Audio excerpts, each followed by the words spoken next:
कसवर अब्बास हमारे साथ इस्लामाबाद से मौजूद हैं। कसवर, एफएटीएफ की ब्लैक लिस्ट से बचने की कोशिश है पाकिस्तान की, जो कि साफ नजर आ रही है, लेकिन जिन 27 बिंदुओं का हम जिक्र करते हैं उसमें से एक दाऊद इब्राहिम भी तो है। तो क्या यह माना जाए हाफिज सईद की तरह, लखवी की तरह दिखावे की ही सही, लेकिन दाऊद इब्राहिम के खिलाफ भी कार्रवाई हो सकती है, एक्शन लिया जा सकता है? समीर, मैं आपको बताऊं कि पाकिस्तान में जब से इमरान खान की गवर्नमेंट आई है उसमें एक चीज हमने बड़ी वाज़ेह तौर पे देखी है, इन्होंने क्रैकडाउन लॉन्च किए हैं और बड़े बेहतरीन किस्म के किए हैं और इसको मानना पड़ेगा। दूसरा, अगर एफएटीएफ में जाहिर है, जिस तरह हम पहले भी डिस्कस करते रहे, अभी एक बैठक होने जा रही है अगले महीने, तो पाकिस्तान अंडर प्रेशर तो है और पाकिस्तान की गवर्नमेंट पूरी कोशिश कर रही है कि ग्रे लिस्ट से निकल जाए।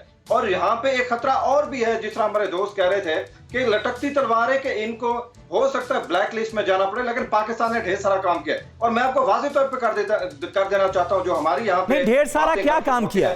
एफएटीएफ की मीटिंग से ठीक पहले आतंकवादियों के खिलाफ एक्शन लिए जा रहे हैं, वो आतंकी जिन्हें सालों से पाला गया पाकिस्तान की सरजमीन पर। क्या इसे ईमानदारी से लिया गया एक्शन करार दिया जा सकता है क्या? समीर, उसको ईमानदारी से एक्शन करार दिया जा सकता है, क्योंकि जिस तरह आप ये बात कर रहे हैं कि इससे पहले गवर्नमेंट जो थी पाकिस्तान की वो सोती रही है क्या, तो मेरा ख्याल है कि इमरान खान की गवर्नमेंट को ये क्रेडिट आता है। यहाँ पे अदालतों को भी फ्री हैंड मिला है, इन्वेस्टिगेटर्स को भी मिला है, लॉ एनफोर्समेंट एजेंसीज और गवर्नमेंट जो है सिविलियन एक पेज के ऊपर है, तो बड़े बेहतरीन किस्म के ग्राउंड पे नजर आए। और मैं आपको बताऊं कि अगर पाकिस्तान, वैसे इन्वेस्टिगेटर्स कहते हैं कि दाऊद इब्राहिम का कोई ठिकाना नहीं है पाकिस्तान में, अगर हुआ तो मेरा ख्याल है कि पाकिस्तान इसके खिलाफ भी मुकम्मल तौर पर भरपूर कार्रवाई करेगा। हाफिज सईद के खिलाफ हमने देखा है, हमने ज़कीर रहमान लखवी के खिलाफ देखा है, हमने वो दूसरे, ठीक है, लेकिन यहाँ पर मनीष थोड़ी सी स्थितियां दाऊद इब्राहिम के नजरिए से अगर हम बात करें तो थोड़ी सी स्थितियां जुदा नजर आती हैं। हाफिज सईद हो, ज़कीर रहमान लखवी हो, मसूद अजहर हो, ये तमाम वो बड़े बड़े दहशतगर्द हैं जो पाकिस्तान की सड़कों पर खुलेआम घूमते हुए नजर आते हैं, लेकिन दाऊद इब्राहिम नजर नहीं आता।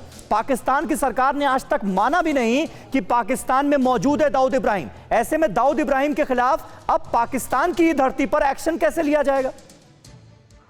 देखिए, ये बात तो सच है कि चाहे हाफिज सईद, मसूद अजहर और लखवी की तुलना अगर आप दाऊद इब्राहिम से करें तो बाकी वो लोग पाकिस्तानी सिटीजन हैं और दाऊद इब्राहिम भारत से भागकर पाकिस्तान में है और पाकिस्तान ने उसको शरण दी है। अब पाकिस्तान की सरकार या हमारे दोस्त कसवर साहब भी जो कहते हैं कि दाऊद इब्राहिम वहां पर नहीं रहता है, ये उतना ही सच है जितना सच ये था कि ओसामा बिन लादेन पाकिस्तान में छुपा हुआ नहीं है। लेकिन फिर पूरी दुनिया ने देखा कि लादेन कहां पर है, उसी तरीके से दाऊद इब्राहिम भी पाकिस्तान से ही निकलेगा, ये पूरी दुनिया को भरोसा है। पाकिस्तान वाले भी ये जानते हैं, बस समय की देर है। अब ये कितना समय लगेगा तो देखिए, एफएटीएफ की तरफ से जो दबाव है, सबसे बड़ी कार्रवाई ये करनी है कि संयुक्त राष्ट्र की जो 1267 कमेटी है और 1373 कमेटी है, इस कमेटी द्वारा जो प्रतिबंधित टेररिस्ट है, जिसमें दाऊद इब्राहिम भी है और मसूद अजहर भी है, इनके खिलाफ ठोस कार्रवाई होनी चाहिए। बिल्कुल सही बात, बिल्कुल सही बात। और इसके लिए भारत की जो कोशिशें हुई हैं इतने दिनों से, वो भी रंग लानी चाहिए, ये भी हम उम्मीद करते हैं। सुमित चौधरी हमारे डिफेंस कॉरेस्पॉन्डेंट हमारे साथ जुड़ गए, उनके पास जाएं, लेकिन उससे पहले अपने दर्शकों को बता दें कि दुनिया भर में अपनी आतंकी करतूतों के लिए बदनाम है पाकिस्तान।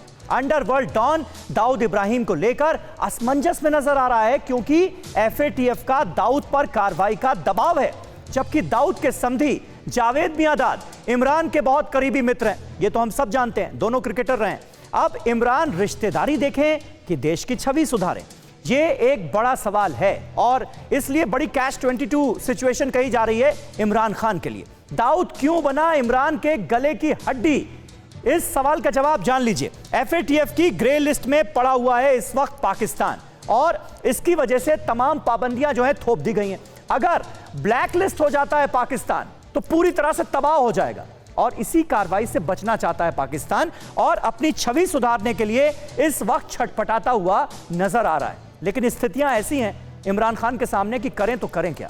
एफएटीएफ ने पाकिस्तान को 27 पॉइंट्स के टास्क दिए थे कि देखिए ये 27 बिंदु हैं, इन पर एक्शन लीजिए, इनके खिलाफ कार्रवाई कीजिए। लेकिन पाकिस्तान ने किया क्या, सिर्फ 21 बिंदुओं पर कार्रवाई की। टास्क में दाऊद समेत आतंकियों पर कार्रवाई की शर्तें थीं। हाफिज सईद, मसूद अजहर, ज़कीउर रहमान लखवी पर कार्रवाई होनी थी और दाऊद का नंबर भी इसमें था।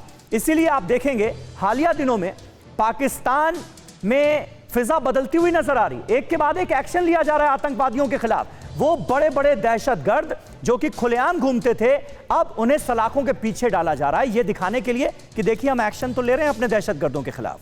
FATF में छवि सुधरी तो दूसरे देशों से आर्थिक लेन देन के रास्ते खुल जाएंगे और यही चाहता है पाकिस्तान, क्योंकि आर्थिक बदहाली से गुजर रहे पाकिस्तान के लिए ग्रे लिस्ट से निकलना बहुत ज्यादा जरूरी है।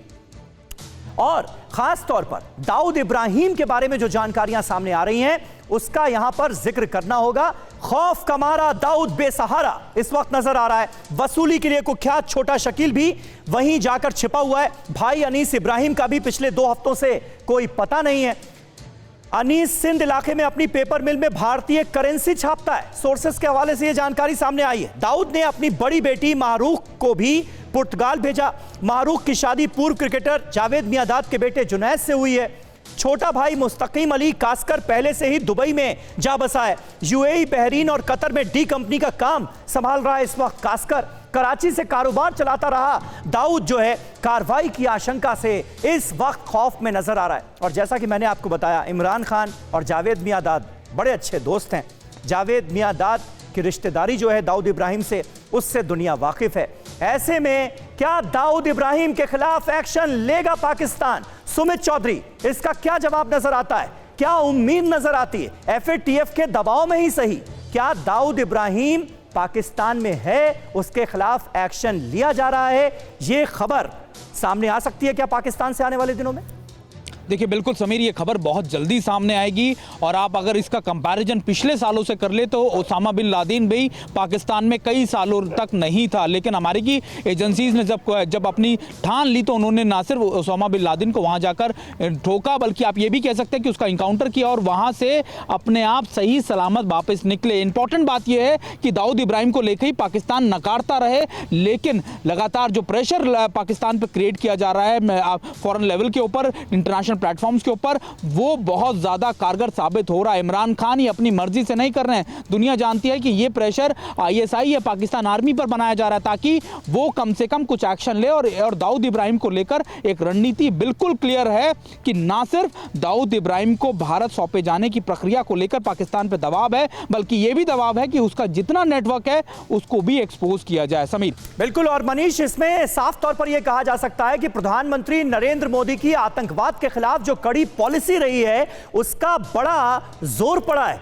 जिस तरह से हिंदुस्तान ने तमाम अंतर्राष्ट्रीय मंचों पर पाकिस्तान की न सिर्फ पोल खोली बल्कि उसकी साजिशों को उजागर किया, उसका भी बड़ा दबाव पड़ा है पाकिस्तान पर। जी हाँ, बिल्कुल। देखिए, आतंकवाद के खिलाफ प्रधानमंत्री मोदी की जो विदेश नीति के 2 अहम पहलू है जिसका बहुत इफेक्टिव असर पड़ा। पहली बात तो यह है कि गल्फ कंट्री को लेकर जो भारत के रिश्ते हैं उसमें जिस तरह की मजबूती आई, जिस तरह का सुधार आया, तो दाऊद इब्राहिम और उसके रिश्तेदारों के लिए अब चाहे दुबई हो, बहरीन हो या गल्फ का कोई भी कंट्री अब सुरक्षित ठिकाना, सुरक्षित स्थल नहीं रहा। यही वजह है कि अब दाऊद इब्राहिम के रिश्तेदार भी गल्फ कंट्री में जाने से डरते हैं, क्योंकि उन्हें लगता है कि वहां पर उन्हें पकड़कर भारत को सौंपा जा सकता है। दूसरी बात, प्रधानमंत्री मोदी ने संयुक्त राष्ट्र के मंच से लगातार इस बात का दबाव बनाया कि अभी तक पूरी दुनिया में आतंकवाद की परिभाषा पर एक मत क्यों नहीं हुए हैं, सहमत क्यों नहीं हुए हैं। आतंकवाद की परिभाषा तय की जाए, आतंकवादियों के खिलाफ कार्रवाई हो, आतंकी संगठनों के खिलाफ कार्रवाई हो। यही वजह है कि आप देखिए G20, SCO जैसे संगठन में भी पहली बार प्रधानमंत्री मोदी के दबाव के बाद आतंकवाद को उनके एजेंडे में शामिल किया सही गया बात है, और सही उस बात पर है। चर्चा होनी शुरू हुई। ये बड़ी उपलब्धि अगर आप अंतर्राष्ट्रीय राजनीति को लगातार देखते हैं तो। जी बिल्कुल बिल्कुल मनीष, बने रहे हमारे साथ। और अड़ी सोमवार से शुक्रवार शाम 6 बजे सिर्फ TV9 भारतवर्ष पर।